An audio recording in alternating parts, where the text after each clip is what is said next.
Hello and welcome everyone, dear students. Today we are going to start with the second chapter of your book, Hornbill, that is, we are not afraid to die if we all can be together. Now you must be thinking this must be in the context of present scenario, that is COVID-19. Yes, dear students, we need not to afraid because we all are together against the fight COVID-19. But dear students, this is also the title of your chapter, that is, we are not afraid to die if we can all be together, written by Gordon Cook and Alan East. It's a very interesting chapter. The chapter is as the title suggests, it's an adventurous ordeal, right? The story is about a 37-year-old businessman who is also the narrator of the story, right? It tells us about his grit and extreme courage at the time of adversities, when one enjoys the faith and the support of his family, his kith and kins, right? So here in this chapter we have four characters. One is the narrator, second is his wife Mary, and third his son Jonathan, fourth his daughter Sujan, right? So how they start the journey, what was the adventurous experience, that's what we are going to study in this chapter. So we'll start line by explanation. So let's start the very first paragraph of this chapter. As I'm reading for you, in July 1976, my wife Mary, son Jonathan, 6, daughter Sujan, 7, and I set sail from Plymouth, England, to duplicate the round the world voyage made 200 years earlier by Captain James Cook. Starting three lines, the narrator wanted to say that I, along with my family, my wife, my daughter, my son, we set sail. Set sail means we start our journey, sea journey, right? We start our voyage in July 1976. But why did we start this kind of journey? Because we want to duplicate the round made by Captain James Cook 200 years ago. I think you must have heard about Captain James Cook, famous British explorer, navigator and a cartographer, right? Who has made this journey 200 years ago. He is an explorer who has covered all thousands of miles uncharted areas of the globe, right? So he is a very adventurous person and famous explorer, right? You might have heard the name of Captain James Cook. So here the narrator, he wanted to duplicate the round, right? Now, fourth line says, for the longest time, Mary and I, a 37-year-old businessman, had dreamt of sailing in the wake of the famous explorer, and as for the past 16 years, we had spent our leisure time honing our seafaring skills in British water.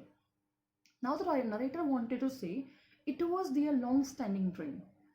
Duplicate the round of Captain James Cook. It was the narrator's long-standing dream, and they was preparing for it. They was planning for it from so long, from the last 16 years, right? And after 16 years of preparation, they start their journey in July 1976. So which kind of preparation they have made? What they are saying that because I want to duplicate the round, for that from last 16 years we had spent all our leisure time, all our free time, right? We are expending in that time in owning means sharpening our seafaring, sea journey skills, right? To complete his long-standing dream, to fulfill his long-standing dream, he was spending all his free time in sharpening his seafaring skills along with his wife Mary, right, dear students? Now let's come to second paragraph. Now we say, our boat, Wave Walker, a 23-meter, 30-ton wooden hulled beauty, had been professionally built, and we had spent months fitting it out and testing it in the roughest weather we could find. So very first phase, what they are trying to say, because we have a long-standing dream, we want to make a world voyage. For that, very first thing, we was trying to sharpening our seafaring skill. Now second thing, we have prepared our boat. The name of the boat is Wave Walker, right? And the features of the boat, it is 23 meter, 30 ton weight and made of wood, right? It was so beautiful and it was professionally built, right? And we had spent months for months fitting it out and testing it in the world's roughest weather, right? In the stormy weather, we are trying to test our boat.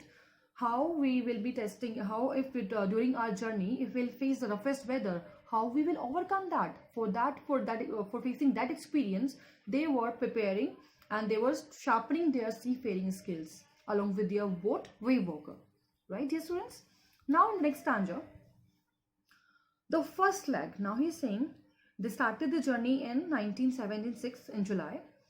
Now in third paragraph, he's saying the first leg of a planned 3-year, 5,000-kilometer journey passed pleasantly as we sailed down the west coast of Africa to Cape Town.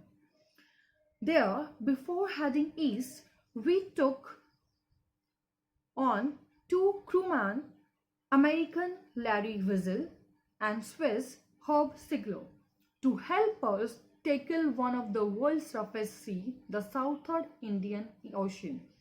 The Southern Indian Ocean, the world's roughest sea. Now in the third paragraph, what the author is trying to say that the first leg of our planned journey, when we start from 1976, we completed our first phase of journey. First leg of journey means first phase of journey. When we reach to, what is it? When we reach to Cape Town, right? Right? After crossing 1,05,000 kilometers, right? What is saying? There before headings.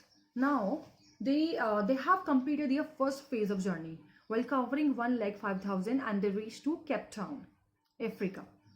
Now they are saying, well, you know, when they reach there, now they are going to enter in the one of the world's roughest sea, that is the Southern Indian Ocean. Roughest means very stormy, right? Where the weather is very atrocious. So now he is saying, to making preparation, they hired 2 crewmen. Crewmen means 2 assistant crew members, right? One member, the name of those members were American Larry Wiesel. One person was American, that his name was Larry Wiesel, and another was Swiss, whose name was Herb Sigler, right? So before they proceeding towards the second phase of the journey, that is towards the Southern Indian Ocean, they hired 2 crew members. One is American Wiesel, right? American Larry Wiesel, and second is Swiss Herb Sigler. Okay, to help us to tackle one of the world's roughest sea. So to help them, to assist them. Now let's go to the next page, page number 14.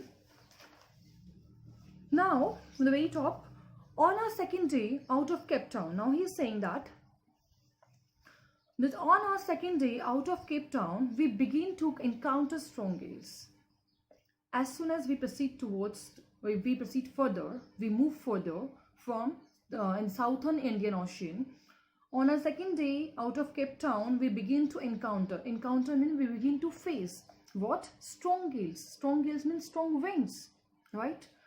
For the next few weeks, they blew continuously, and for the next few weeks in Southern Indian Ocean, it was continuously we are facing the strong winds. Gales did not worry me. Now the author says, the narrator is trying to say this: the winds did not worry us. The strong gales did not worry us. What worried us? But the size of the waves were alarming. Was alarming. Up to 15 meters, as high as the main mast. Now the narrator is saying, so what he is trying to say, what was the cause of worry? It was not the strong winds. What was the cause of worry? The high waves. The size of the waves was the cause of worry. Now, in second phase, what happens next? We are going to continue in the next video. Students, you just read, go through with that. If you have any doubt, keep noting. We'll resolve it. Thank you and have a nice day.